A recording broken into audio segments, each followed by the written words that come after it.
Anda masih bersama Prime Time Talk. Pemirsa, bukan kali ini saja JK dianggap melakukan manuver dalam pemerintahan. Bahkan Ketua MPR RI Zulkifli Hasan berujar, JK berperan dalam mengajukan pasangan Anies Sandi pada Pilkada DKI Jakarta beberapa waktu lalu. Lalu benarkah JK melakukan manuver dalam pemerintahan? Kita akan lihat seberapa jauh ulasan terkait dengan manuver JK ini yang akan disampaikan oleh rekan saya Dora Edward langsung dari Grand Studio. Dora, silakan.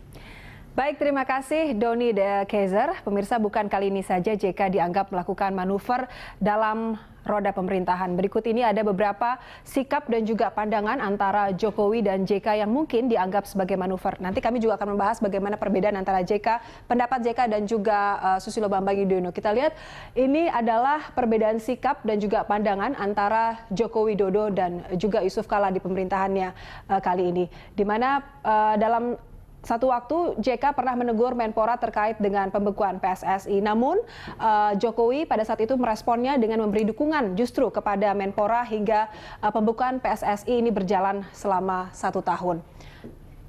Dan berikutnya juga ada perbedaan sikap antara Jokowi dan juga Yusuf Kala, di mana pada saat itu JK menyetujui untuk menunjukkan Rizal Ramli sebagai Menko Maritim dan juga Sumber Daya untuk menggantikan Indroyono Susilo. Kita lihat berikutnya, perbedaan berikutnya adalah dalam hal pembangunan kilang minyak Blok Masela yang dilepas pantai Arafuru Maluku. Saat itu JK setuju dengan kilang terapung atau offshore, namun Jokowi justru setuju dengan kilang di darat atau onshore. Dan pemirsa, kita lihat berikutnya adalah perbedaan sikap atau pandangan antara Presiden Susilo Bambang Yudhoyono pada saat itu masa pemerintahan Susilo Bambang Yudhoyono dan juga Yusuf Kala yang saat itu menjabat sebagai Wakil Presiden. Di mana JK tidak menyetujui penjaminan penuh atau blanket guarantee atas saran Sri Mulyani yang menjabat sebagai Ketua KSSK. Sementara itu SBY setuju dengan blanket guarantee, alasannya adalah penyelamatan bank, namun ini dirubah menjadi penjaminan terbatas. Kita lihat ada perbedaan sikap juga antara JK dan juga Susilo Bambang Yudhoyono, di mana ia membatalkan hadir dalam peresmian jembatan Suramadu, namun peresmian akhirnya dilakukan oleh SBY dan juga dihadiri oleh sejumlah menteri. Karena JK juga sempat mengeluarkan statement atau pernyataan yang mengatakan bahwa jika jembatan itu selesai, maka sudah selesailah tugasnya, begitu kira-kira. Dan berikutnya ada perbedaan sikap juga antara JK dan juga SBY. Ia pernah mungkin sedikit menyindir begitu ya. Menurut JK, pemimpin kerjanya jangan berpidato saja atau rapat dan juga berbicara tanpa adanya aksi. Kemudian tidak lama berselang, tim pemenangan SBY Budiono menyebutkan boleh melakukan kritik, namun harus saling menghargai. Kita tahu bahwa di periode keduanya SBY memimpin, ia memilih Budiono untuk menjadi calon wakil presiden pada saat itu. Kita lihat berikutnya adalah tanggapan Yusuf Kala saat berada di dua pemerintahan, karena Yusuf Kala pernah menjadi wakil presiden di era Susilo Bambang Yudhoyono dan juga wakil presiden di era Presiden Jokowi saat ini. Ia mengatakan tidak bisa memberikan penilaian karena ia menganggap kedua pemerintahan yang ia jalani baik.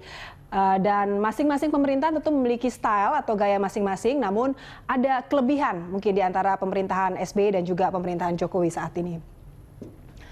Berikut adalah tanggapan beberapa tokoh terkait dengan manuver yang dilakukan oleh Yusuf Kala. Ini Zulkifli Hasan, Ketua MPR RI, mengatakan bahwa JK ternyata ikut andil dalam menentukan Anies Baswedan untuk maju dalam Pilgub DKI Jakarta. Karena ia katakan bahwa jam 12 malam sampai dengan jam 1 pagi itu ada intervensinya Pak JK. Artinya memang di sini Yusuf Kala ikut andil untuk mungkin seperti memerintah Prabowo untuk memilih Anies untuk maju dalam Pilkada DKI Jakarta. Dan Anies kita ketahui didukung oleh beberapa partai, ada Partai Gerindra, PAN, dan juga PKS. Dan berikutnya adalah tanggapan dari tokoh lain, yaitu Said Didu, mantan Sekretaris Kementerian BUMN. Ia mengeluarkan statement sedikit bisa dikatakan ini mendukung JK karena ia siap turun jika masih ada upaya pecah belah bangsa dan juga ada upaya untuk memfitnah Yusuf Kala. Demikian Doni informasi yang bisa kami sampaikan, kembali ke Anda di studio. Baik, Dora Edward, terima kasih atas ulasannya. Saya ke Pak Said Didu dulu. Pak Said Didu, Anda mengatakan ini fitnah kepada Pak JK. Maksudnya, Pak? Jadi begini, saya agak ketawa tadi mendengarkan itu perbedaan itu. Perbedaan itu adalah dinamika diskusi dalam pemerintahan biasa saja. Ya, wajar ya.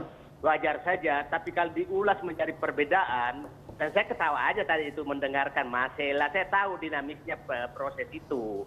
Saya tahu semua kejadian itu sebenarnya tidak ada perbedaan seperti yang disiarkan itu. Ya, tapi apakah boleh terbuka perbedaan itu sampai diketahui publik, Pak? Nah, seperti umpamanya, jangan menyatakan banyak pidato. Apakah ditujukan ke SBY? Kan belum tentu. Iya. Berarti SBY cuma baper aja ya? Iya, baper gitu loh. Jadi ini bisa aja ditujukan kepada menterinya, ditujukan kepada gubernur gitu loh.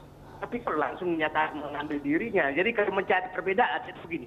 Nah, saya ingin ulangi bahwa mari kita menjaga duit tunggal. Percaya saya bahwa kalau terjadi pecah antara presiden dan wakil presiden, percaya saya bahwa politik tidak akan stabil. Percaya. Tapi Anda bisa jamin nggak, Pak, bahwa sampai selesai masa pemerintahan, masa bakti Jokowi JK tidak akan ada manuver-manuver dari kedua belah pihak atau pihak-pihak lain untuk membongkar duit tunggal ini? Saya senang kata-kata Anda menyatakan tidak ada tidak ada kedua belah pihak. Itu saya senang kata-kata itu. Saya senang kata-kata itu. Iya. Jadi duit tunggal yang baik. Ya, percaya saya bahwa Pak JK adalah orang yang sangat loyal kepada atasannya. Kalau mau dibuka bahwa Pak JK kan pada saat SBY itu kan ketua TPA, Timpenan Akhir untuk BUMN dan belum satu. Sekarang itu kan dicabut semua. Apakah dari Pak JK protes? Kan enggak. Karena kebijakan presiden demikian. Gitu loh. Apakah dia buka ke publik? Tidak juga.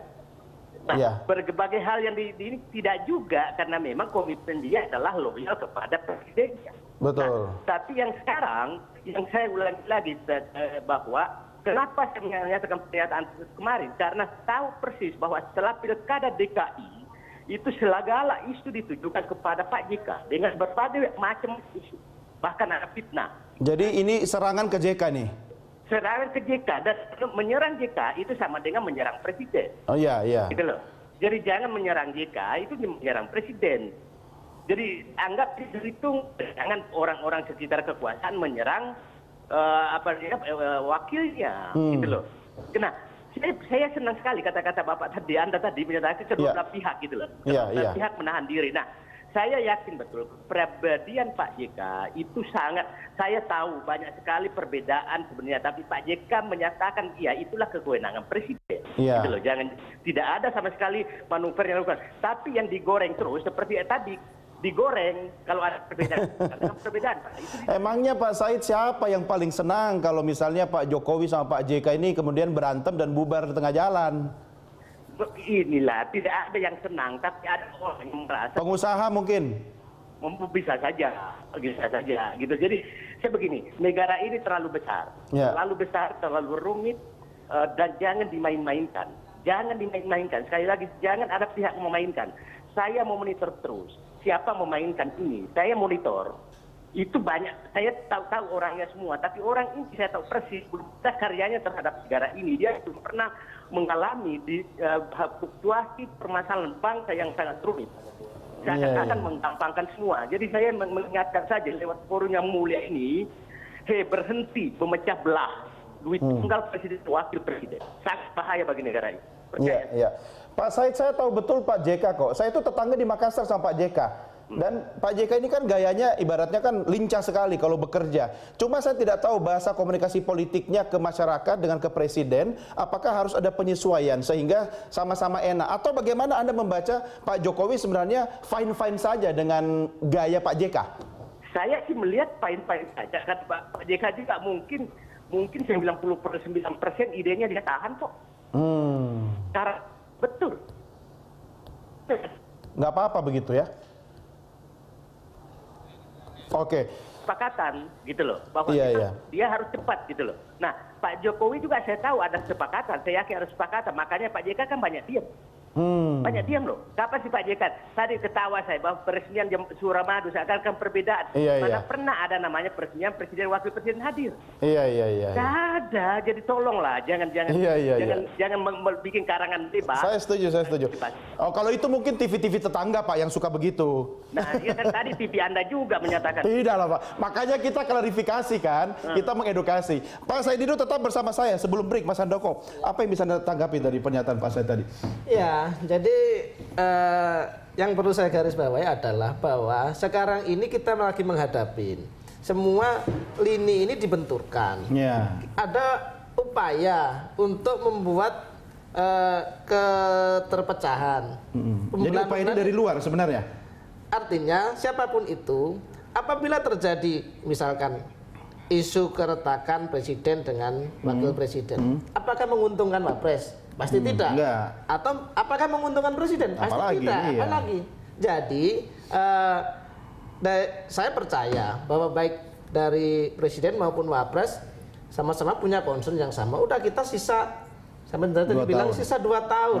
Sisa 2 tahun kita fokus bagaimana memenuhi janji-janji politik yang tertuang di Nawacita. Bukan fokus 2019. Ini waktunya bekerja. Bukan lagi kita sibuk bagaimana mecah ini yang sini dibenturin sini, dibenturin sini gitu. Tapi yang di sini juga mikir 2019, yang di sini juga mikir 2019 kan? Oke, kita break dulu, kita lanjutkan sampai berikutnya. Kami segera kembali pemirsa sesaat lagi. Tetap bersama kami dalam Prime Time Talk.